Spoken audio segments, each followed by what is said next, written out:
শিক্ষাক্ষেত্রে এমন দুর্নীতি তৃণমূল করেছে যে 26,000 পরিবারের সুখ কেড়ে নিয়েছে।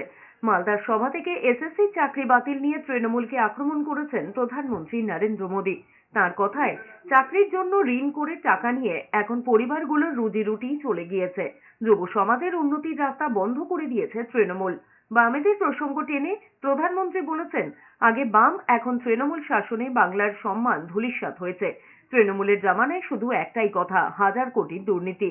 উন্নয়নের বদলে হাজার হাজার কোটির দুর্নীতি হয়েছে। প্রধানমন্ত্রীর মুখে একে একে শোনা গিয়েছে সারদা, রোজভ্যালি, গরু পাচার, রেশন, নিয়োগ দুর্নীতির কথা। নরেন্দ্র মোদী আরো বলেছেন, দুর্নীতি করেছে তৃণমূল আর ভুগতে হচ্ছে জনগণকে। তিনি আরো বলেছেন, বাংলায় কোনো কাজ কমিশন ছাড়া হয় না। তার কথায়, তৃণমূল যুবকদের ভবিষ্যৎ নিয়ে খেলা করছে।